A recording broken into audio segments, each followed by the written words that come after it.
What's up guys, this is Niteesh and I'm here to make a video which can help you out to know the process of how to buy a house in Canada. And I'm a real estate investor based in Hamilton, Ontario. I moved to Canada in 2018 and my real estate journey started off as a tenant. Then I moved up to a landlord and now I own multiple rental units across two provinces of Canada. So step number one of buying your first home in Canada is knowing your budget. In the real estate industry, it's also called getting pre-qualified. Pre-qualified basically means getting to know your affordability, how much you can afford in terms of a mortgage. So in order to get pre-qualified, you can get in touch with your bank. Wherever you have your checking or savings account, just go to the branch and ask them if they can help you out with your first home mortgage. And I'm sure they'll be able to arrange a meeting with you where they'll sit and look at your finances and they'll tell you a number in terms of dollars, how much you can afford for the purchase of your first home. So at the end, they will share a letter with you which will be called a pre-approval letter. So a pre-approval letter is basically having the details of the maximum amount of mortgage you can get from the bank and also the interest rate that the bank is planning to offer you for the purchase. Once you get the pre-approval from your bank, I would recommend getting in touch with a couple of mortgage brokers. So mortgage brokers are guys who have access to multiple lenders and they can provide you with multiple options in terms of lending products. And I have seen personally that mortgage brokers tend to have better rates and they can also help you get more affordability. Suppose you were getting 600,000 eligibility from the bank, there might be chances that you might get 625 or $630,000 if you get a pre-approval through a mortgage broker. So and it's always good to shop around, right? So I would recommend talk to some mortgage brokers. If you don't know any mortgage broker, then leave a comment. I'll definitely recommend a few in the GTA and Hamilton area. Moving on is the step number two, which is identifying the type of property you want to buy. So there are different types of properties which are sold across Canada, especially if I have to name them, we start with condos, which is the condominiums. Another style of condominiums is the apartment buildings. Then we have the townhouses, which can be either a condominium or a freehold. Then we have a semi-detached house. Then we have a detached house. So there are multiple types of houses which are available in Canada, and whichever you choose, you have to filter it out, and you must also see whether or not you qualify for that type of property. For example, if you are eligible for a property of 600,000, then you won't be able to buy a detached house in Toronto for sure. So in that case, you will have to look for a property within your affordability limits. Now, personally, I would recommend if you're buying your first home, definitely buy a home which has a rental unit, either an in-law suite or legal duplex, basement unit, because that's how I started, and it really helps you out, when you have a tenant in the basement who is paying you every month, and when you buy a house, there are too many expenses, too many unknown expenses which can come up anytime. So suppose if your mortgage every month you're shelling out like $4,000, and you have a tenant in the basement who's paying you let's say $1,900, so that makes a huge difference in my opinion, and this can really help you with your finances as well. And this can also help you if you have plans of building a real estate portfolio, you want to buy like multiple properties in the future.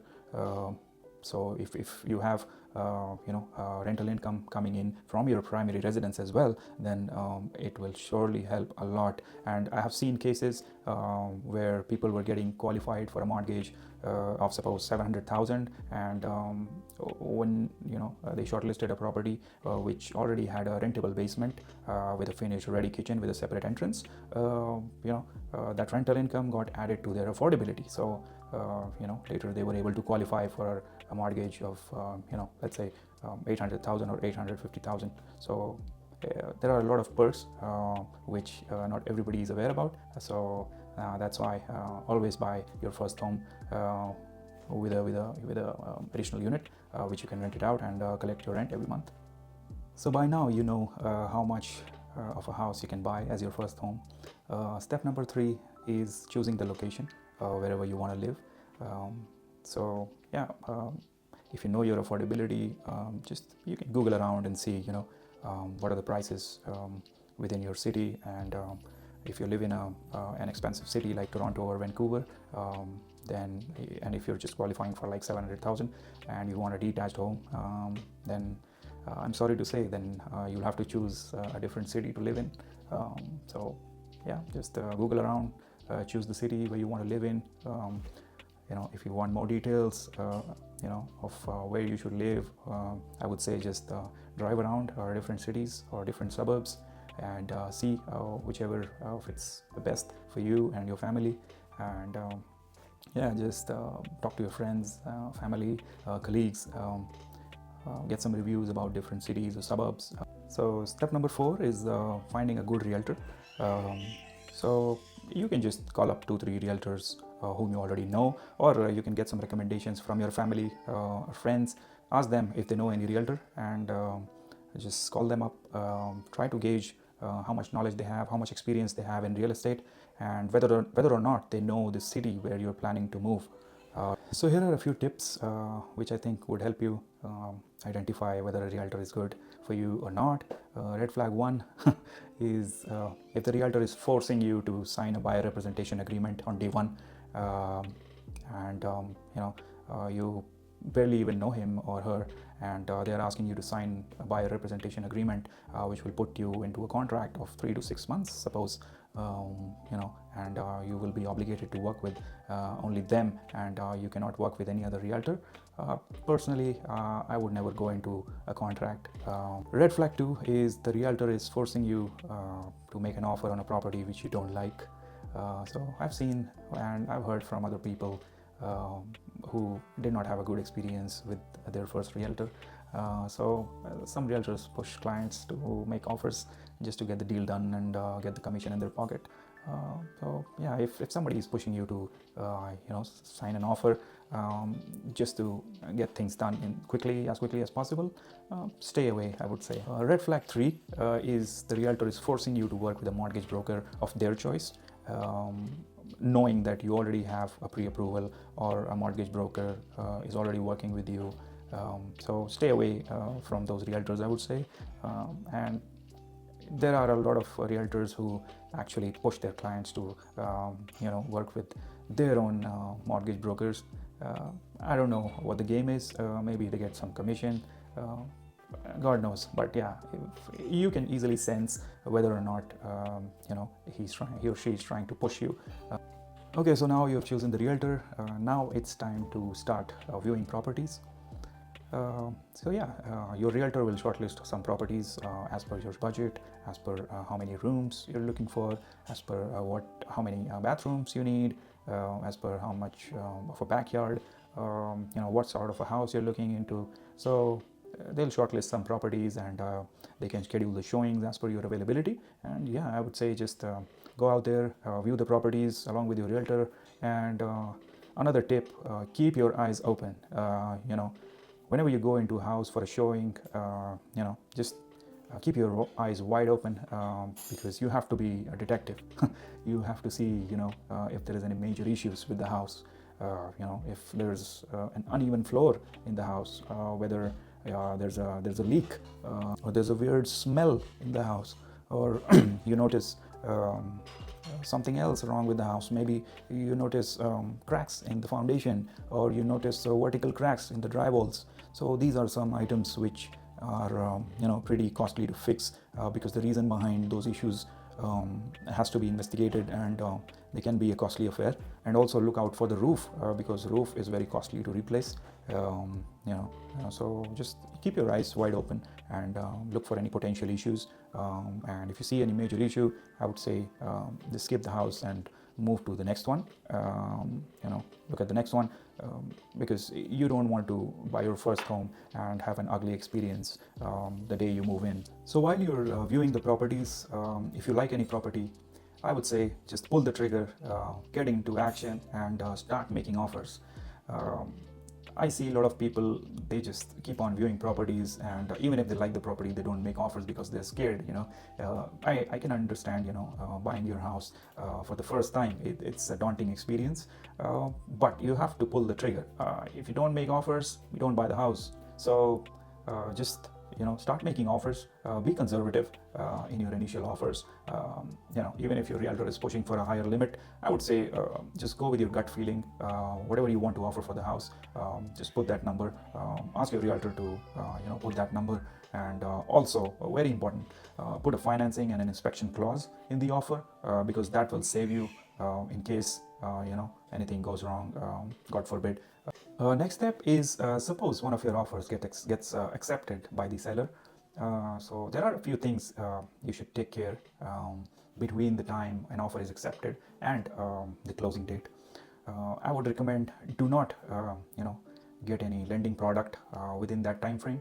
Don't apply for a car loan, don't apply for a credit card, don't open a line of credit for sure between that time frame, because even though the bank has provided you a pre-approval and a mortgage commitment, but still the banks or the lenders do a final check a day or two before the closing date. They go ahead and they take a look at your credit report to see whether you are in the same financial status or not. So I would recommend stay away from other lending products till the time you are closed. The next step is planning for the inspection. So hopefully you put in the inspection clause in your offer, and you have scheduled a visit for the home inspector to come in and take a look at the various components of the house. And once they're done with the inspection, they'll prepare a report and they will provide it to you, and you can just take a look at the home inspection report. If there is anything major, then I would recommend talk to your realtor and try to negotiate on the price. And if it's a very critical major item, like any foundation issues or any kind of a major issue, then I would say stay away from a house which needs a major improvement, or which has a major issue which can hamper your day-to-day life after you move in. But yeah, if it's minor issues, like there's a slow faucet leak in the washroom, or a cabinet hinge has to be repaired, or one or two shingles need to be repaired, then I would say it's a pretty small issue, and it won't cause any major problem. But still, I would recommend talking to your realtor, share the issues, whatever has been highlighted in the inspection report. Talk to him and see if he can have a chat with the seller or seller's agent, and what can be done, whether there can be any price improvement or any negotiations, or maybe seller can cover some of your closing costs, or maybe seller can go ahead and fix those problems before the closing date. So if all goes well till now, and all these steps are done in the right manner, we come to the step number 9, which is the closing date. So congratulations. Today the deal will be officially complete, and once the funds are transferred from your bank to your lawyer's account, and from your lawyer's account they move to the seller's account, and the seller's lawyer's account actually. So the seller's lawyer then does the adjustment and the payouts, and yeah, once everything is done, you get an email or a call or a text that you are officially the owner of the property, and you can collect the keys from either your realtor or from a lockbox if one is installed on the house. So congratulations. This sums up our video, and yes, this was my first video on YouTube. I hope it helped, and please like and leave a comment on how you liked the video, and if I can do any improvements to the video or the style, or if I need to speed up or slow down, let me know. This will really motivate me to make more videos about real estate and real estate investing. And I have a series of topics which I have listed down, which I'll be preparing videos.